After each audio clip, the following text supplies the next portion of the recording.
श्री कृष्ण ने कहा है, अगर तुम्हें किसी ने दुखी किया है तो बुरा मत मानना। लोग उसी पेड़ पर पत्थर मारते हैं जिस पेड़ पर ज्यादा मीठे फल होते हैं। अहंकार करने पर इंसान की प्रतिष्ठा, वंश, वैभव तीनों ही चले जाते हैं। विश्वास ना हो तो रावण, कौरव और कंस का अंत देख लो। कृष्ण कहते हैं, जैसे प्राणी अपने पुराने कपड़ों उतार कर फेंक देता है, नए को धारण करता है, उसी प्रकार यह आत्मा पुराने शरीर से त्याग करके नया शरीर प्राप्त करती। मंजिलें मुझे छोड़ गई, रास्तों ने संभाल लिया, जा जिंदगी तेरी जरूरत नहीं। कृष्ण ने मुझे संभाल लिया। कुदरत के फैसले पर कभी शक मत करना। अगर सजा मिल रही है तो गुनाह भी हुआ होगा। जब हम स्वयं जीवन के शिल्पकार हैं तो चलो हम अपनी मुश्किलें को हराते हैं, जीवन में मुस्कुराते हैं। जब आप प्रभु से जुड़ जाओगे तो आपकी परीक्षा प्रारंभ हो जाएगी। कुछ लोग इसे दुख समझते हैं पर इसे आप प्रभु की कृपा सुने कि वह आपके साथ हैं। इच्छा पूरी नहीं होती तो क्रोध बढ़ता है और इच्छा पूरी होती है तो लोभ बढ़ता है। इसलिए जीवन की हर स्थिति में धैर्य बनाए रखना। तू करता वही है जो तू चाहता है, होता वही है जो मैं चाहता हूँ। तू वही कर जो मैं चाहता हूँ, फिर होगा वही जो तू चाहता है। जीवन में आधे दुख इस वजह से आते हैं क्योंकि हमने उनसे आशाएं रखी जिनसे हमें नहीं रखनी चाहिए थी, और आधे दुख इस वजह से कि हमने उन लोगों पर संदेह किया जिन पर नहीं करना चाहिए था। अच्छी किस्मत के लोग थोड़ा भी बुरा होने पर भगवान को कोसते हैं और बुरी किस्मत के लोग थोड़ा भी अच्छा होने पर भगवान का स्मरण और धन्यवाद करते हैं। मैंने पूछा कैसे करूँ तेरी पूजा? भगवान बोले तू खुद मुस्कुरा और औरों को भी मुस्कुराने की वजह दे, बस हो गई मेरी पूजा। बुरे कर्म करने नहीं पड़ते, हो जाते हैं, और अच्छे कर्म होते नहीं करने पड़ते हैं।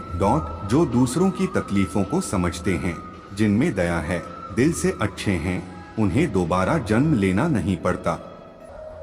आपके साथ अब तक जो हुआ अच्छे के लिए हुआ, आगे जो कुछ होगा अच्छे के लिए होगा। जो हो रहा है वो भी अच्छे के लिए हो रहा है, इसलिए हमेशा वर्तमान में जियो, भविष्य की चिंता मत करो। कृष्ण कहते हैं, यह बात हमेशा याद रखो, कैसे भी हालात हो, किसी प्रकार का अन्याय, पाप या किसी भी गलत बात का समर्थन नहीं करोगे, चाहे वह पति या पुत्र। कृष्ण कहते हैं, अहंकार मत कर किसी को कुछ भी देकर, क्या पता तू दे रहा है या पिछले जन्म का कर्जा चुका रहा है।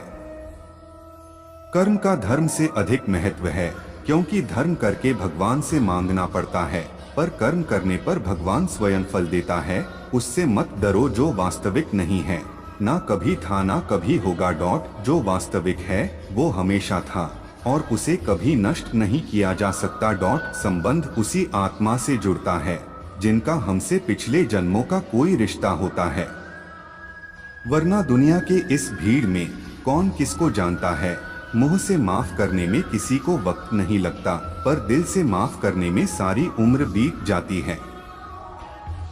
कर्म का धर्म से अधिक महत्व है, क्योंकि धर्म करके भगवान से मांगना पड़ता है, पर कर्म करने पर भगवान स्वयं फल देता है। उससे मत डरो जो वास्तविक नहीं है, ना कभी था ना कभी होगा। जो वास्तविक है वो हमेशा था और उसे कभी नष्ट नहीं किया जा सकता। संबंध उसी आत्मा से जुड़ता है जिनका हमसे पिछले जन्मों का कोई रिश्ता होता है, वरना दुनिया के इस भीड़ में कौन किसको जानता है। मुंह से माफ करने में किसी को वक्त नहीं लगता, पर दिल से माफ करने में सारी उम्र बीत जाती है। कर्म का धर्म से अधिक महत्व है, क्योंकि धर्म करके भगवान से मांगना पड़ता है, पर कर्म करने पर भगवान स्वयं फल देता है। उससे मत डरो जो वास्तविक नहीं है, ना कभी था ना कभी होगा।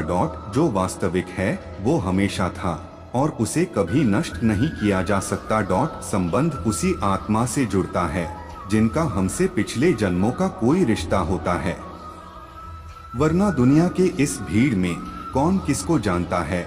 मुंह से माफ करने में किसी को वक्त नहीं लगता, पर दिल से माफ करने में सारी उम्र बीत जाती है।